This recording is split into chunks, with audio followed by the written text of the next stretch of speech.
There's no doubt we're all in a new wave of obsession with the Restomod, and especially when it comes to a reimagined Porsche. Now the likes of Singer, Tuthill and Roof, just to name a few, are obviously producing beautiful creations, nothing short of 911 masterpieces. And now it seems the list of companies having a crack is growing quick. Did someone just find a stash of old 911 chassis lying around? I don't know what's going on, but I do know there's almost a YouTube video every week with something new. And this is going to be another one. Welcome to far western Sydney, Australia. And I bet you wouldn't have thought that all the way out here, there'd be a bunch of enthusiasts getting involved in the reimagined Porsche game.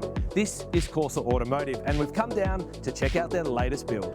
Corsa Automotive is a garage that started off building very competitive race cars, but today it's so much more. Owner Mick and his team are true enthusiasts, taking on projects they dedicate a lot of passion to and always pushing the limits to bring their clients' vision to life. Now, when chatting to Mick before coming down here today, he made it very clear that he never builds two cars the same. And what's very evident now being here is how diverse the projects are. Come and have a look at this. So straight off the bat, a BMW 635, and this is getting a V10 conversion. I love it, I'm obsessed with it. I once wanted to put an S54 in my E30. It never happened, but this is absolutely next level, and I'd love to see the progress on it, if I'm honest. This is an Alfa Romeo Montreal. Don't see these every day.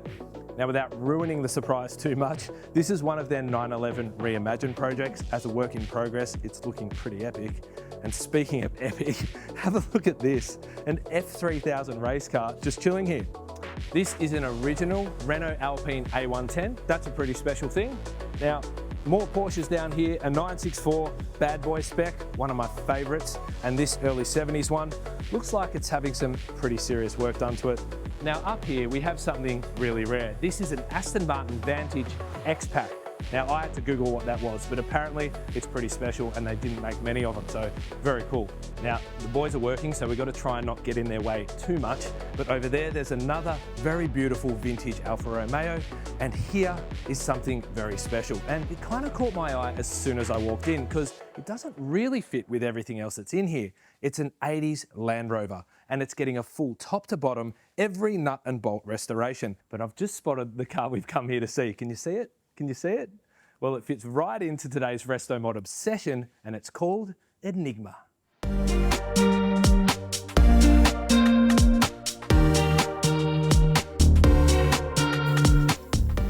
Have a look at it, would you? I mean, it is a beast. It's kind of like a menace ready to rip your heart out. Now, true to its name, it is a little bit mysterious. So the original chassis is a 1973 911E, and it's been meticulously transformed into a 911 RSR. Now, if you're asking, what's an RSR? Come here. So you may often hear Porsche enthusiasts bang on about the 2.7 RS. Now, what makes that car so special is that it was built purely so Porsche could homologate a race car for the Group 4 European GT Championship. That race car in '73 was the 911 RSR. They made about 55 of them for the racetrack only, and it was extremely successful. So to have a road legal representation right here makes it a pretty special thing. I have this 2-page parts list here, which I'm not going to dare read through because it'll bore you all to tears. So instead, I'm going to bring in the perfect guy to talk about it, and that's the man that built it. Mick, come in, mate. How are you? G'day, Tim. Great to see you. First of all, thanks so much for having us in your workshop, because it's just so impressive to see all the different projects going on at the same time. It's really cool. No, look, it's an interesting shop. It's been a passion of mine since I was a kid, to do the kind of work that we do. Yeah. So the original chassis is a 1973 911. What was it like tearing apart that original chassis? Do you have any sentimentality to like the old original chassis? No. Yeah, this was pretty tired when we got it. Was it? Okay. Yeah, it was pretty tired. It was still basically there. It was yellow. It was just beaten around. It was worn. It was tired. Okay. And then we just tidied everything up and then added a lot to it. Well, tied everything up. I mean, I think you can probably say you just like, okay, we can do this better. Let's go to town, and you have. Did you have to do any adjustment to the chassis to kind of get everything realigned again? Look, before we started, we had it all jigged up and made sure it was all straight and got all of that right. Yeah, and it had incidents, and so we replaced a couple of panels and tidied others, and we added power steering. We Yeah, just to give it a nicer feel. Yeah. You know, we put a short ratio steering rack into it, so it's very precise to drive. Yeah. We replaced all the suspension and put in a it's all aluminium billet suspension arms and rose jointed or spherical bearings and so on. When you research the RSR, the byline that often comes up when you're kind of reading about it is, you know, it was the fastest, lightest, most powerful, most agile 911 to ever enter GT racing. Right. So was that kind of the brief? Is that kind of the brief with this, or is it just, no, we're just going to do our very best to get it riding, you know, perfectly for daily driving and track? To be honest, it's probably fair to say it'd probably be faster than what an RSR was in the day, because we've got a lot more technology, and it's a car that you can drive to the track and back, one. Yeah, okay. And then secondly, you can go for a country, get it out in some country roads and it'll be a blast. First off, love this Corsa RSR. That's a nice touch. Yep. Beautiful. Wow. It is so clean. It's a work of art, mate. What we were trying to achieve, you know, look, to get that real clean, sharp, tidy look, yeah. So We've got all the Motec ECU in the back here as well. this thing, so the management system, it's all controlled by a Motec M130. Okay. In the car, we've also got two what they call PDMs, power distribution modules. So the PDMs take place of all the fuses and relays and so on. So it's all done electronically out of a box, and it's programmable. Like, you can hook a laptop to it and adjust it, so that we can control all sorts of things: idle speed, cold start, traction control. We can play with that. That gives us a lot more. The base engine's a 964 engine, which was a 3.6, but this was taken to 3.8. So I do have to point out that this is just over 1,000 kilos in weight. Yep. 1,010 if I'm correct. Yep. Right. And 270 kilowatts. Is that right?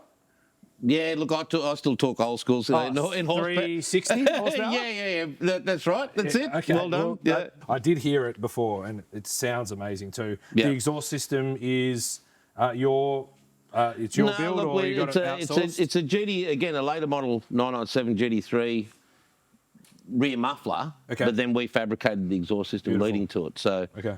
All right, we will get to inside in a second, but I just want to come up the front again and just talk about the wheels.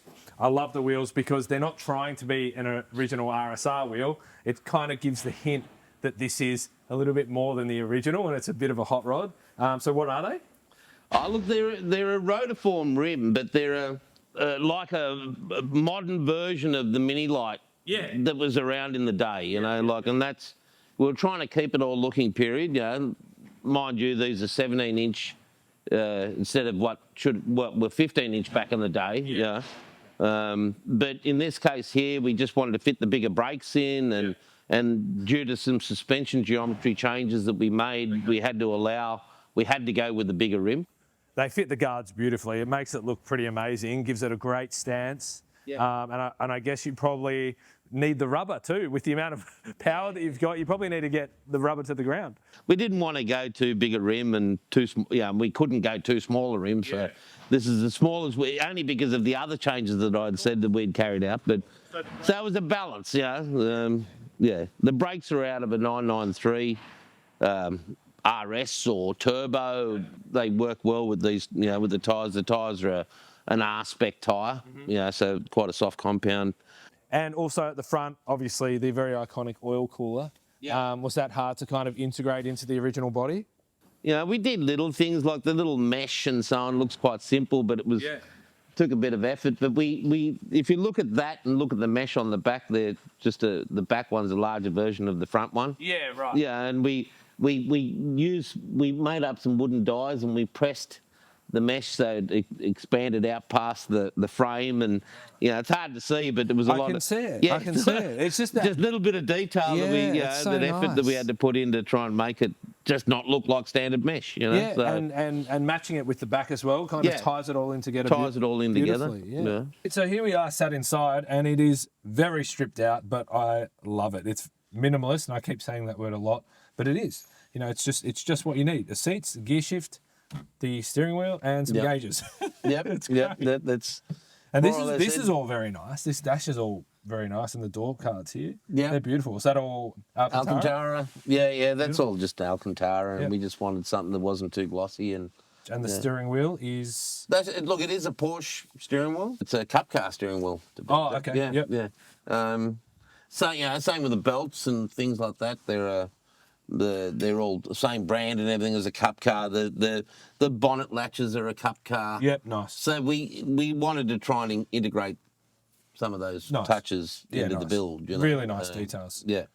Okay, mate. Well, I've loved having a detailed look around this RSR, and it's just teasing the hell out of me. So now I think there's only one thing left to do, and that's take it out and experience it for exactly what it is. No worries. All right, let's do it.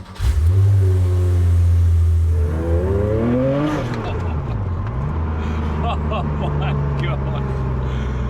Far out, man.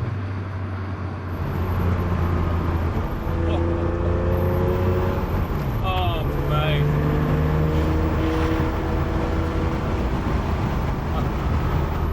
I can't believe that steering. Yeah, That really is positive. Oh, it's so direct. Yeah. You had the tiniest movement there, and it was just but. Yeah. The lightness is definitely the Yeah. biggest thing you feel. Yeah. But again, it's impressive because I feel like I'm sitting in a seat bolted to a chassis. Like that is it. With 270 kilowatts. Like that's what it feels like when you're sitting here. Yeah. But it feels really dialed in. Absolutely really dialed in and tweaked to tweaked to a really easy drivability.